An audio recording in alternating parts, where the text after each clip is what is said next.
Hayyee dhaggeeffattoota fi hordoftoota miidiyaa Beek Diijitaal Chaanal karaa YouTube chaanalii keenya har'a guyyaarraa akkamittiin akka namoonni yeroo baay'ee gaaffii sammuu kanaa kan ta'e namoonni tokko tokko yeroo garaagaraatti viidiyoo yookiis liinkii baay'ee ijaaf ilaaluuf kan namatti hin tolle akkasumas viidiyoos yuutuubii viidiyoo yookiin immoo footoo garaagaraa akkasumas liinkii garaagaraa yeroo namoonni baay'een yookiin namoonni tokko tokko taaksii godhan akkamittiin namoonni sun akka taaksii hin goone bifa kamiin akka ittiin ofirraa dhorkitan kan isinitti agarsiisu ta'a. Yeroo ammaa kana keessumaayyuu namoonni tokko tokko liinkii garaagaraa liinkii viidiyoo ijaaf ilaaluu namatti hin tolle tokko tokko namarratti gadhiisaa jiru. Anaanis waan na mudate jechuudha fi piroofaayilii FB keessan irratti taag godhu jechuudha.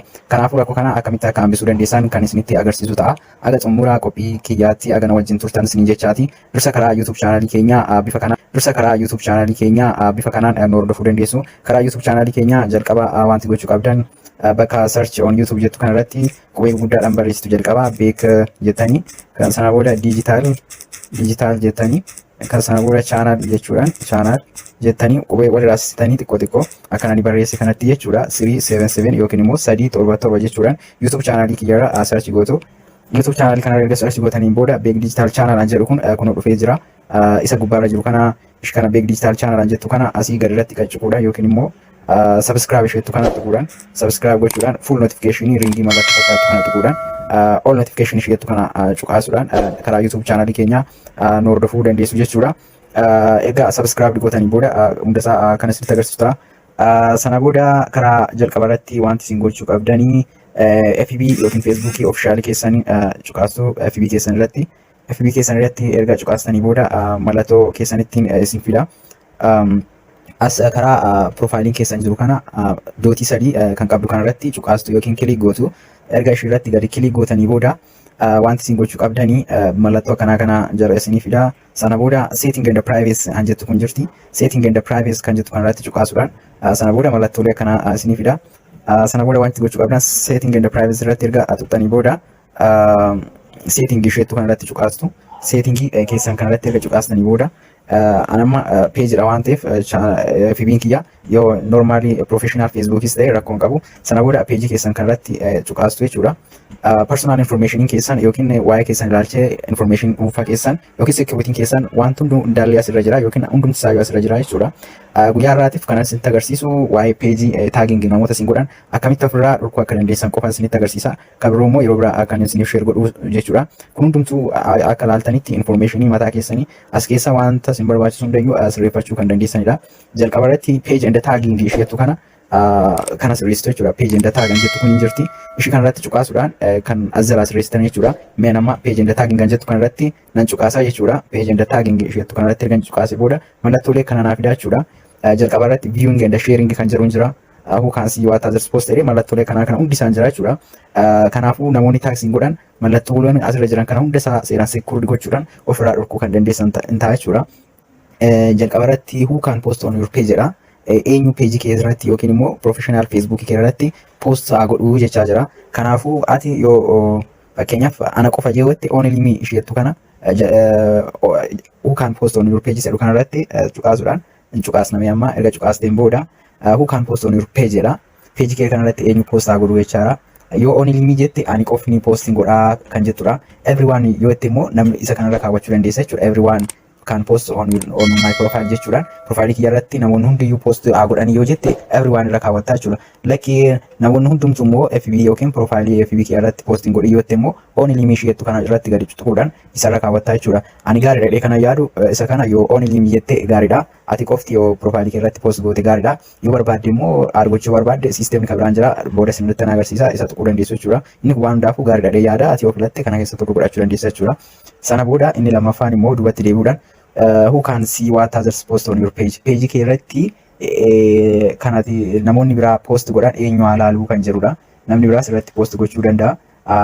Isa immoo namni biraan irratti post godheessan akkuma footoo yookiin immoo viidiyoo garaagaraa nama irratti post yookiin taag godhan sana namoonni biraa namoonni jechuun friendonni kee biraa ilaalan immoo yookiis immoo akka hin laalle kan jedhu asirraa kan sirreessuu dandeessu jechuudha.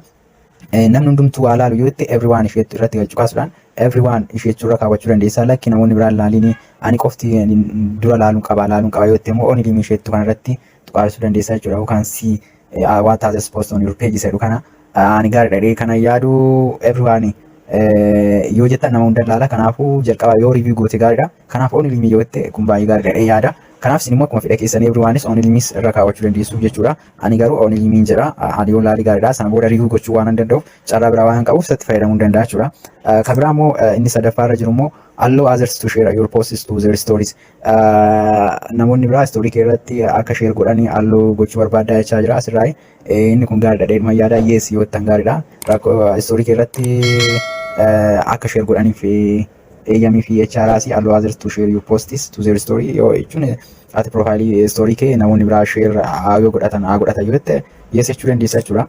Inni arfaffaan immoo allow others to view and leave review on your page jechaadha. Namoonni birooni akka page kee irratti intina allow review our performance your rating and cannot be deleted you can only hide isa kana allow yoo ta'an gaariidhuma on your page gaariidhuma jechuudha. Inni baay'ee barbaachisaa ta'e taggingidha. Tagging who can see posts you are tagging in or your page. Namoonni tag godhan sun eenyu haalaalu kan jedhu sanidha. Tagging kan jedhu kana who can see posts you are tagged in on your profile. Amma namoonni tokko viidiyoo garaagaraa yookiin immoo footoo garaagaraa yookiin liinkii garaagaraa isinirratti erguudhaan taag isin gochuu danda'u. Namoota kana asirraa sirreessuu dandeessu jechuudha. Everyone asirratti qacuqaasuudhaan everyone yoo ta'an namoonni hunduu ilaaluu danda'a waan sirratti namni sun taag godhe jechuudha. Friendonni kee FB kee profaayilii kee irratti ilaaluu danda'u. Lakkii ilaalii yoo ta'e immoo only limii irra kaawwattaa. Alaala yoo ta'e immoo everyone isheettu kanarra kaawwattaa jechuudha.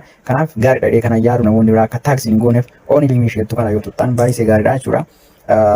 Inni baay'ee barbaachisaa ta'e immoo kan biraa reviewing gochuu dandeessa jechuudha. Reviewing jechuun namoonni karaa isaaniin taagis yoo si godhan erga fakkeenyaaf hiriyaa kee ta'uu danda'a.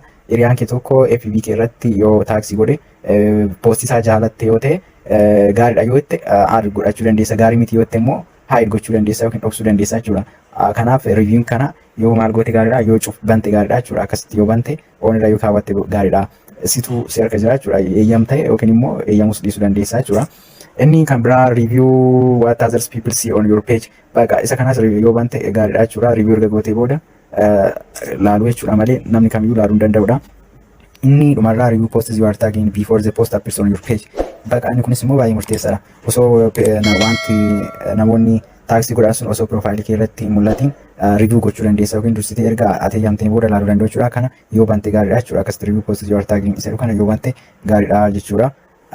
Siin jedha aga dhumaatti waan wajjin turtaniif guddaa galatoomaa siin jedha. Qophii biraatiin aga deemnee walitti dhufnutti nageenyi keenya bakka jirtan hundumattuu siin haa ta'u. Karaa YouTube chaanaalii Beek Digital chaanaalii keenya like, subscribe, share, comment gochuudhaan wajjin turaa siin jenna. Aga dhumaatti waan wajjin turtaniif guddaa galatoomaa siin jedha.